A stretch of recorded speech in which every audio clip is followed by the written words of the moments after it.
हरिओम। मनुष्य के जीवन में जो सबसे ताकतवर चीज़ होती है वो विचार होती है। विचार के माध्यम से वो पल भर में धनवान बन जाता है और पल भर में निर्धन हो जाता है। विचार ही शक्तिशाली रूप में उसके भविष्य में दिखते हैं और भूत में दिखते हैं।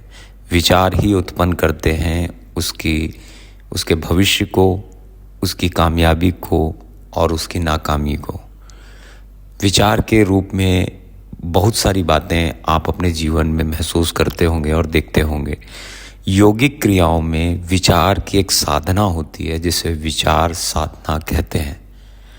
ये अभ्यास करते करते आप अपने विचारों को कंट्रोल करना सीख जाते हैं या विचारों को रूपांतरण करना सीख जाते हैं। जो भी विचार आपके मन में, आपके मस्तिष्क में उठ रहा है, वो विचार आपके लिए और आपके मुताबिक चलने लगता है। जैसे हम देखते हैं कि जो ध्यानी व्यक्ति होता है, जिसने ध्यान में निरंतर अभ्यास किया है और उसने अपने आसन को जीत लिया है और उसे बाहर की दुनिया में रस नहीं मिलता, उसे साधना में और ध्यान में ही रस मिलने लगता है। धीरे धीरे वो अपने अंतरतल पे जाने लगता है।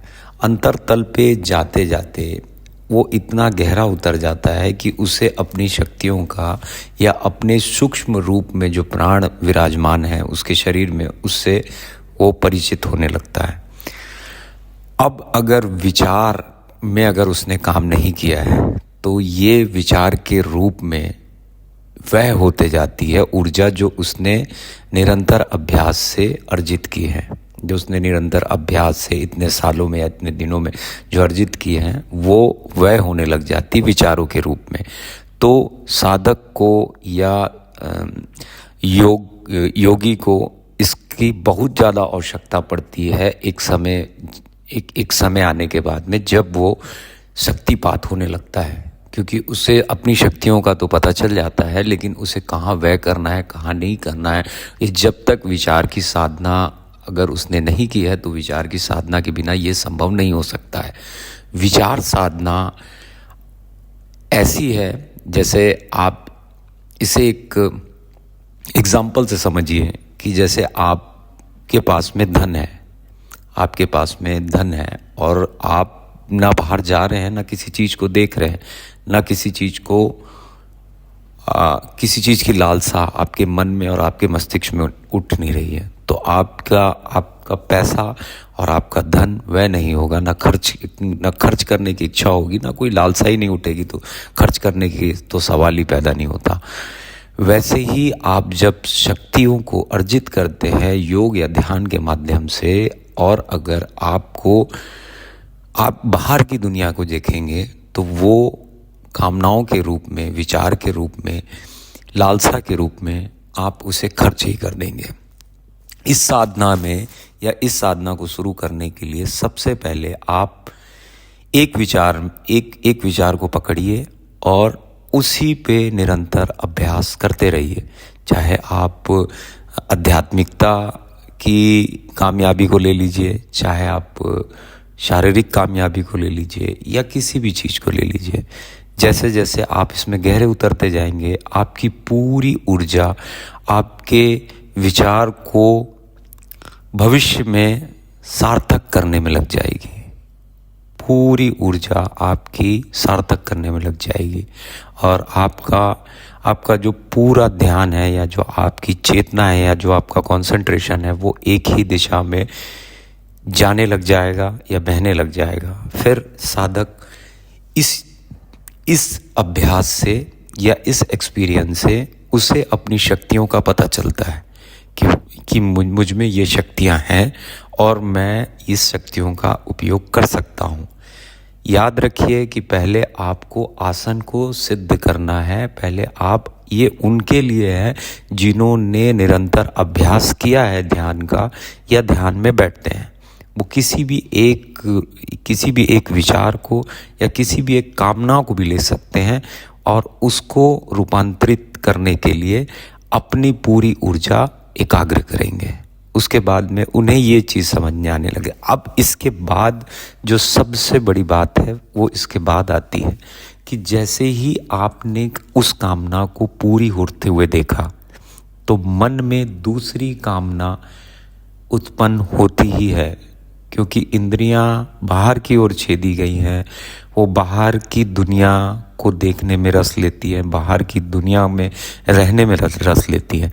इसका अभ्यास पहले भी बोल चुका हूँ, उन्हीं लोगों के लिए है जो अपने जीवन को अंदर की ओर लेके चल रहे हैं या योग में आगे जाना चाहते हैं या अध्यात्म में या ध्यान में आगे जाना चाहते हैं। साधक को जैसे ही उसकी शक्तियों का पता चलता है उसके बाद वो किसी भी विचार को ले सकता है, लेकिन जैसे ही आपको अपनी शक्तियों के बारे में पता चलेगा उसके बाद में आप अपने ध्यान में जो भी विचार लेकर आएंगे उसका पूरा निरीक्षण करेंगे, पूरी अच्छी तरीके से देखेंगे उसे कि ये किस राह पर लेके जाएगा और किस रूप पे लेके जाएगा। इसे योग में ये कहा जाता है कि इनको 2 श्रेणियों में बांट दीजिए। जो भी कामना या जो भी विचार आपके अंदर उत्पन्न हो रहा है उसको 2 श्रेणी में बांट दीजिए। एक में आपको लाभ मिलेगा और एक में आपको नुकसान मिलेगा। ये 2 श्रेणी आप अपने योग्यता के अनुसार आप इसे बांटें। कोई फर्क नहीं पड़ता कि आपने अच्छी चीज़ को बुरी जगह में रख दिया और बुरी चीज़ को अच्छी जगह में रख लिया। सिर्फ 2 रूप। जैसे ही आप विचार के 2 रूप करते हैं, विचार खोने लगता है आपके मन और मस्तिष्क से।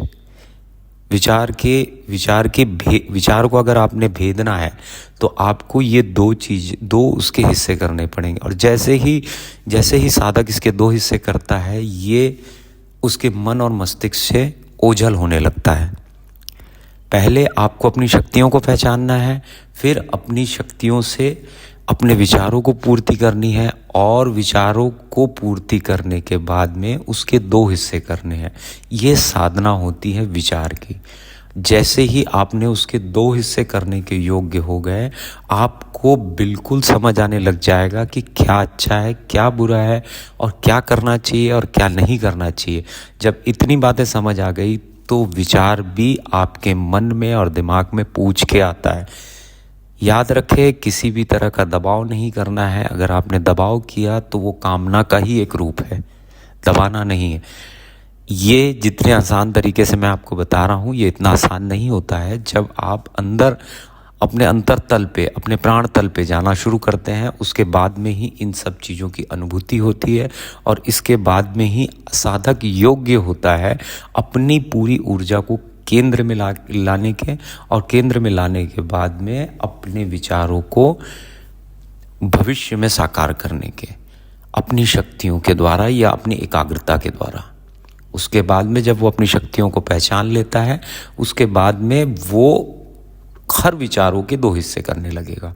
और आप देखेंगे कि जैसे ही 2 हिस्से करने लगे, आपको अपने ध्यान में और आपके जीवन में हर रास्ते सरल और एकदम आसान लगने लगेंगे। कोई भी समस्या नहीं रह जाएगी और हर जगह आपको आसानी से कामयाबी मिलते जाएगी। इसमें सिर्फ आपकी साधना ही काम करेगी या आपकी चेतना जो एकाग्र करेंगे या जो ऊर्जा आप खुद कमाएंगे वही काम करेगी। ना मैं काम करूँगा, ना मेरी बातें काम करेंगी, ना कोई और काम करेगा। इस पे सिर्फ आपको एकाग्रता में ध्यान देना है, एकाग्रता के बाद में आगे बढ़ना है। हरिओम। मैं योगाचार्य शिवाय, doctor in naturopathy and yoga science. Her her Mahadev.